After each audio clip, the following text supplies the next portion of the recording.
Donc, mes chers collègues, mesdames et messieurs, alors le budget 2021, on vous l'a déjà un peu dit au moment du DOB, du débat d'orientation budgétaire, ne ressemblera à aucun autre.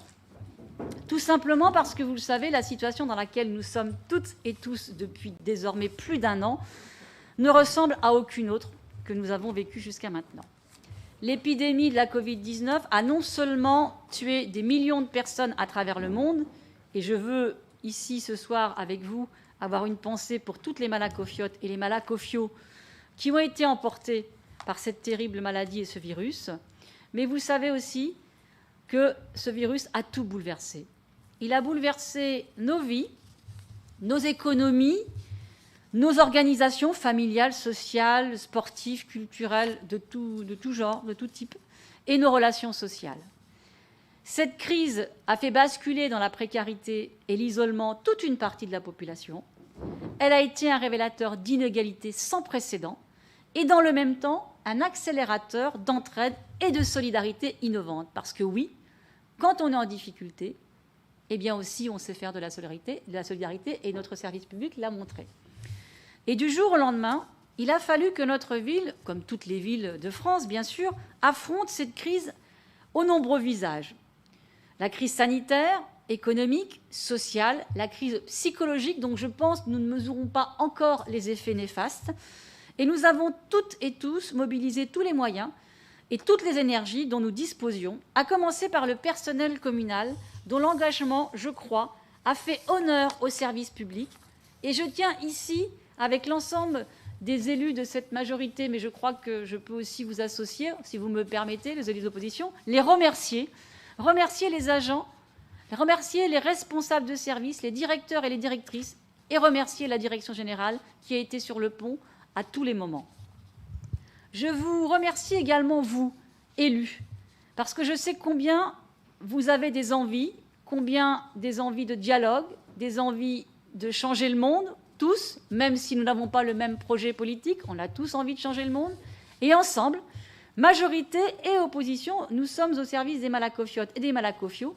Et donc, je vous remercie pour le temps que vous consacrez à cet engagement, pour votre investissement et pour votre capacité d'adaptation dont vous avez su aussi faire preuve, puisque nous sommes tous dans un mode dégradé, puisque c'est le terme, en l'occurrence, qu'il faut utiliser, et nous sommes tous, malgré tout, présents d'une manière ou d'une autre. Donc, je vous remercie, car beaucoup d'entre vous ont appris aussi et continue d'apprendre à être élus dans une tempête, dans un contexte totalement inédit. Mais ensemble, nous arrivons à garder le cap avec sérénité, tant que faire se peut, en écoutant et en s'enrichissant mutuellement. Alors j'insiste sur le fait que depuis bientôt un an, la ville a été présente à toutes les étapes de la crise sanitaire.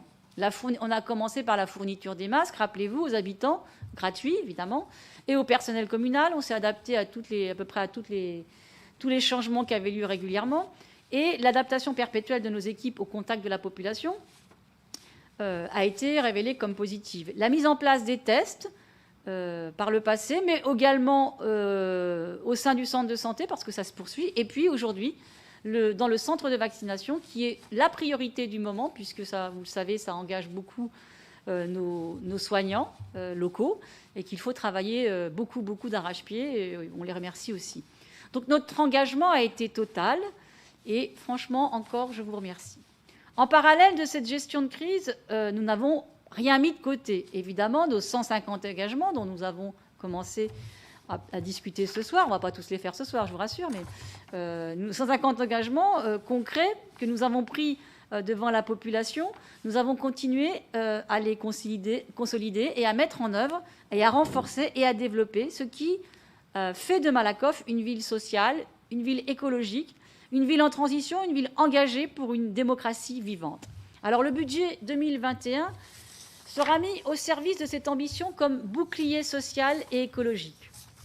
Ce budget 2021 sera mis au service de toutes et de tous, au service de la solidarité, avec notamment le maintien, par exemple, de notre subvention au CCAS, pour lui permettre en particulier de continuer à développer ses actions en matière d'accompagnement, de soutien et d'orientation aux personnes en difficulté et les plus en difficulté. Nous allons continuer l'accompagnement à la scolarité et à la parentalité, aux démarches administratives et à l'inclusion numérique dans les 3 maisons de quartier. Nous allons également soutenir notre CMS, qui est très à l'œuvre en ce moment, avec une augmentation de budget consacrée aux vacations de médecins, notamment les spécialistes. La pérennisation du dispositif des médiateurs sociaux, porté en partenariat avec Malakoff Habitat et Paris Habitat, sera aussi poursuivi dans ce budget 2021. Le développement des permanences de psychologues à la maison ouverte ou encore les permanences d'accès au droit dont beaucoup de nos concitoyennes et nos concitoyens ont besoin. Et la solidarité avec les acteurs culturels et sportifs, 2 domaines dans lesquels aujourd'hui la précarité fait des ravages et où on voit que les milieux sont très mobilisés. Ce budget 2021 sera aussi mis au service de la participation citoyenne. C'est un nouvel élan que nous voulons donner avec le développement des nouveaux outils de participation. On l'a vu déjà à travers la plateforme numérique citoyenne Malakoff C'est nous, qui fonctionne assez bien et que nous avons vu à l'œuvre durant notamment les conseils de quartier, mais pas que. Et puis le lancement de l'expérimentation du budget participatif qui va s'annoncer à l'automne. La relance des conseils de quartier, il y a déjà eu 2 conseils de quartier qui ont eu lieu la semaine dernière et la semaine d'avant. Le 3e quartier nord a lieu demain, d'ailleurs. Évidemment des conseils de quartier en numérique, mais qui quand même sont assez bien suivis, ce qui montre l'appétence de nos habitants et nos habitantes d'en être et de vouloir participer à la vie citoyenne.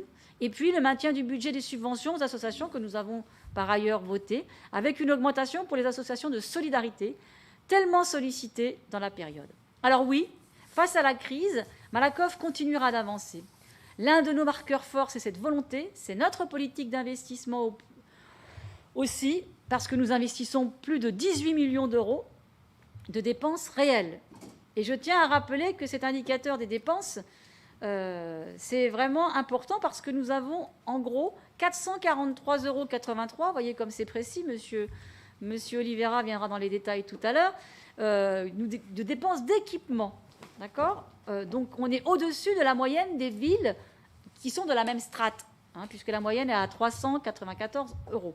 Donc cet indicateur souligne le haut niveau d'investissement dans les services publics de la commune et nous investissons pour l'avenir. Malgré un contexte, vous l'avez compris, économique compliqué pour les collectivités locales, telles qu'elles soient d'ailleurs, et sans toucher à la fiscalité, c'est aussi bon à le rappeler. Nous vous proposons donc un programme ambitieux et vous ne serez pas étonnés de voir que l'éducation et l'enfance y sont, comme à leur habitude, un poste important de dépenses. Mais qui dit dépenses pour nous à l'éducation dit investissement dans l'avenir et dans l'être humain. Donc c'est pour nous une opération importante. Investir dans l'humain pour construire le monde de demain.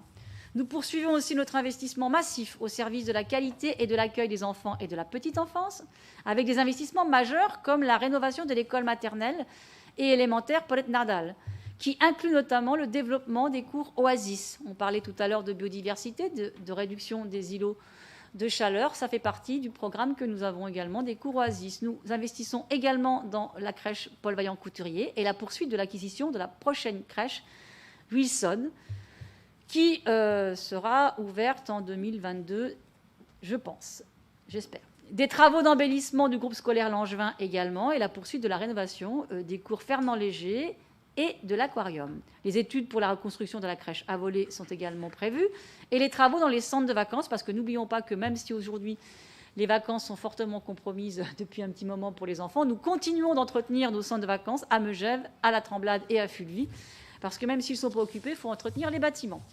Alors mes chers collègues, la période que nous vivons et que vivent nos concitoyennes et nos concitoyens depuis 1 an est très difficile. Elle est source, vous le savez, de souffrance et de perte de confiance. Et dans une telle situation, l'action de leur ville doit être un point d'appui, une raison de croire en l'action publique. Et ensemble, nous devons permettre à toutes et tous de reprendre espoir. C'est le sens même de notre engagement. Alors nous sommes tous fatigués, c'est vrai, fatigués par la situation et un peu lassés, il faut bien le dire, mais nous sommes tous et toutes sur le front. Et oui, nous sommes déterminés à rester debout et à continuer ensemble pour l'intérêt général de notre ville. Je vous remercie de votre attention et je vais donc passer tout de suite la parole à monsieur Oliveira, adjoint en charge de finances, qui va nous présenter, je pense, un petit PowerPoint, voilà, que vous allez pouvoir suivre en direct. Et je voudrais d'abord le remercier, puisque M. Oliveira a fait un travail considérable, comme l'ensemble des élus, chacun dans leur secteur évidemment. Mais le budget, vous le savez, n'est pas une petite affaire. Et c'est son premier budget, voilà, avec un nouveau directeur de l'administration générale également qui est arrivé, et sans direction de finances, puisque nous avons une direction de finances qui va arriver très prochainement, mais le poste a été vacant pendant 3 mois. Donc merci beaucoup de votre engagement, Monsieur Oliveira, c'est à vous.